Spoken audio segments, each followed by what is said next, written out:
Bonsoir à tous. Nous maintenons le dialogue. Déclaration du Premier ministre devant les enseignants rassurés cet après-midi à la primature. Artem Seleagodi-Ormezonu recevait les syndicats des enseignants. Une rencontre qui intervient une semaine après la rentrée scolaire sur fond de primes à payer aux enseignants. Le compte-rendu de Nathalie Panegui. Avec le Premier ministre Seleagodi-Ormezonu, les ministres en charge de l'éducation et les syndicats des enseignants du Togo, les discussions ont essentiellement porté sur l'amélioration des conditions de vie et de travail de l'enseignant togolais. Nous avons compris que les efforts qui sont en train d'être faits en votre direction portent et que cela vous aide aussi à vous améliorer. L'État continue à faire des efforts. Nous aurons à recruter dans les tout prochains jours encore un certain nombre d'élèves instituteurs. Nous avons fait des efforts dans le domaine de l'enseignement technique avec le recrutement des professeurs. Nous continuons à le faire au niveau de l'ENS.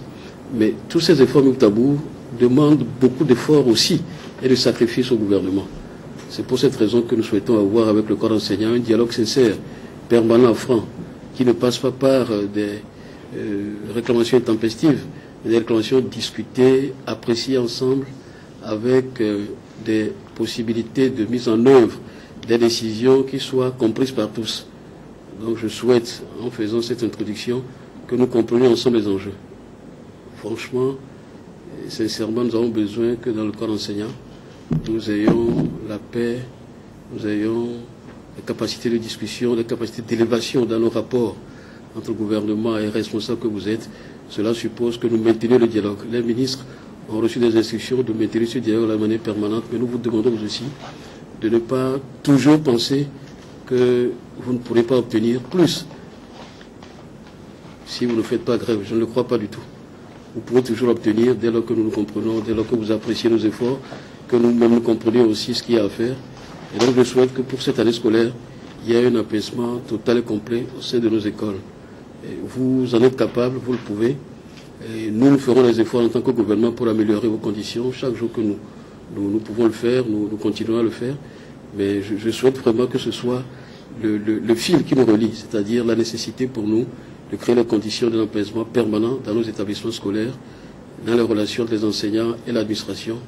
Et cela peut nous permettre de mieux vous écouter, de mieux répondre à vos sollicitations et d'être plus disponible en tant qu'administration, en tant que gouvernement. À l'issue de ces échanges, les premiers responsables des syndicats des enseignants ont exprimé leur satisfaction. Les primes devraient normalement aller avec l'année budgétaire, ce que nous n'avons jamais compris. On ne le connaissait pas, on ne le savait pas. Donc franchement, je peux dire à tous les enseignants que nous sommes sortis beaucoup plus grandis aujourd'hui par rapport à cet entretien que nous avons eu. Nos ministres devraient normalement nous expliquer les choses telles que ça devait se passer et on n'en serait pas ici. Sinon, ce matin même, nous avons déposé un préavis pour dire que nous allons encore corser les choses. Parce que pour nous, il faut toujours faire des pressions avant de rentrer dans nos droits, ce qui n'est pas le cas. Tel qu'il a expliqué les choses, ça ne valait même pas la peine d'aller en grève, parce que d'ici peu, tel que ça a été dit, le trésorier payeur étant là, on nous a rassuré que ces primes vont être payées très bientôt. Nous avons cru bon de pouvoir mettre une pression sur l'État. Vers la soirée, nous avons été convoqués par son Excellence Monsieur le Premier ministre et nous sommes arrivés ce matin et nous constatons avec beaucoup de joie que les dispositions sont prises pour que tous les enseignants rentrent dans la jouissance de leur prime de bibliothèque et de rentrée à partir de tout à l'heure où je vous dis s'il n'y avait pas de tractations à faire au niveau des finances. Ce qui est sûr, c'est qu'à partir de demain, les dispositions sont prises. Mais il faudrait aussi à ces choses confirmer que, vu les règles de gestion financière, ces primes-là nous ont été dit qu'elles faisaient entorse et qu'il faudrait que des discussions se mènent au niveau de notre CPC et avec les ministres des Finances, de façon à ce qu'on puisse trouver un juste milieu pour que ces primes ne créent plus de friction à chaque rentrée. Le ministre Florent Maganawe a de son côté salué la bonne compréhension des enseignants et les a invités à poursuivre l'année académique dans la sérénité. Nous avions reçu des ultimatums qui disaient que si la prime n'est pas payée au plus tard le 7, il y aurait grève. mais les dispositions sont prises et tous les préavis de grève sont levés. Et nous invitons donc tous les enseignants à être à l'écoute pour aller chercher le versement de leurs primes où qu'ils se trouvent. C'est donc une année scolaire pleine d'espoir qui s'annonce pour les élèves qui, depuis le 29 septembre dernier, ont repris le chemin de l'école.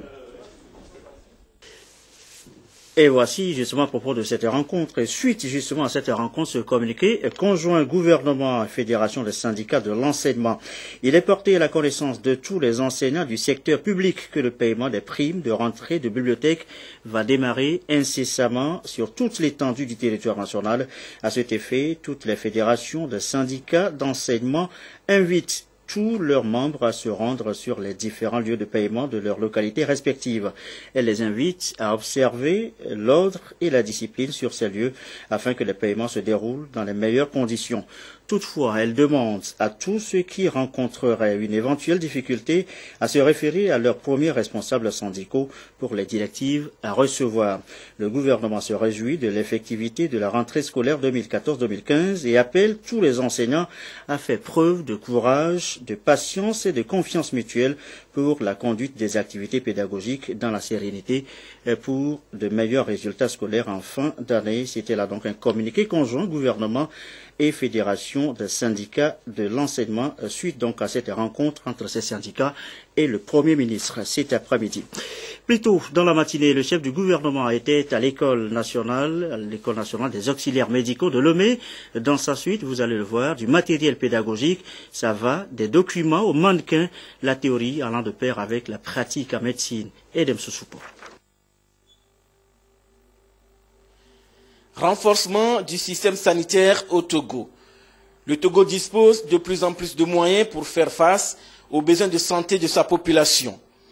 Le Premier ministre, Seleagodi Ahumezounou, a remis à cette institution de formation des professionnels de santé du matériel pédagogique et de fonds documentaires, des outils de travail acquis sur le projet d'appui à la gestion des ressources humaines en santé et du médicament financé par l'Agence française de développement. Aujourd'hui, l'École nationale des auxiliaires médicaux de Lomé de Kara, l'École nationale des aides sanitaires de Sokolé, l'École nationale des sages-femmes de Lomé et de Kara, le Centre national d'appareillage orthopédique et de rééducation, l'École des assistants médicaux de Lomé et le Centre de formation en santé publique de Lomé disposent d'une bibliothèque bien fournie. Nous avons un effectif d'autour de 530 à 550 étudiants pour chaque année. Le matériel que nous avons reçu sont de 3 ordres. Il y a le matériel de formation pratique pour les infirmiers, de différents types. Il y a des seringues en gestion automatique, il y a des modèles anatomiques, et également des mannequins. C'est très important pour l'étudiant de travailler d'abord sur le mannequin avant d'arriver sur l'homme.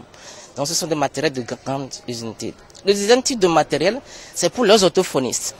Et enfin, le dernier type de matériel, c'est les modèles anatomiques, qui va surtout aider pour la formation des kinésithérapeutes et des orthoprothésistes. Ceux qui forment, ils sont eux-mêmes formés pour qu'ils forment des élèves qui soient de bons médecins, sages-femmes, assistants médicaux, pour que sur le terrain, ils aient à être des personnels de santé qualifiés. 120 millions de francs CFA, c'est le montant de ce lot de matériel pédagogique et didactique. Le projet a permis à 40 agents professionnels de la santé de se former à travers des bourses d'études, une valeur ajoutée pour redynamiser les ressources humaines du secteur de la santé. Ce grand projet est donc à l'intersection de la santé, du développement humain et de la croissance économique. Les efforts du ministère de la Santé, de ses services, de ses agents et de ses partenaires seront, nous l'espérons tous, à la hauteur des attentes du public. Cette année, il est prévu l'ouverture d'une nouvelle filière de pharmacie en licence professionnelle à l'ENAM de Lomé. C'est par souci de mieux prendre en charge les patients. Nous avons fait le constat. Nous le savions un peu déjà quand même. Nous l'avons encore fait que notre système de santé mérite d'être renforcé, d'être mieux organisé et de disposer de plus de moyens. Et si ces projets peuvent aider d'abord à former les agents de santé, ensuite à équiper nos centres de formation, je pense que c'est une bonne chose dont nous devons prendre soin et dont nous devons tirer toutes les leçons. De plus, la seconde phase de ce projet prévoit des investissements à hauteur de 1,2 milliard de francs CFA pour le renforcement des capacités d'accueil des institutions de formation de Lomé, Carrel, Sokolé, avec les constructions, réhabilitations et équipements de salles de cours, de travaux pratiques et de l'amphithéâtre. L'amélioration des conditions d'acheminement des élèves sur les lieux de leur stage pratique à travers l'acquisition de 3 bus de transport à grande capacité. Je faisais le constat hier qu'il nous faut augmenter aussi le nombre et la capacité d'accueil de ces ingénieurs de formation. 390 élèves qui doivent démarrer cette année pour plus de 7000 qui ont composé, je pense que c'est faible. Mais ce n'est pas tant le rapport entre le nombre de ceux qui ont composé et le nombre de ceux que nous accueillons. C'est aussi la réalité du besoin. Je pense que le minimum pour nous dans les prochaines années, c'est d'arriver au moins à 500 élèves à chaque concours. Nous y travaillerons et nous verrons comment nous pourrons le réaliser. Un tour dans certaines institutions de formation a permis au Premier ministre d'apprécier ce qui se fait et de recenser des doléances.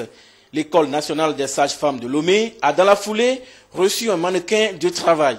Démarré en 2010, le projet est financé à plus de 5 milliards de francs CFA pour une période de 5 ans. Près de 40% du budget sont consommés. C'est pour soutenir la dynamique de réforme du secteur de la santé, mais aussi de l'enseignement universitaire. Au finish, avoir une meilleure adéquation des cursus de formation avec les réalités sanitaires togolaises pour mieux soigner les populations.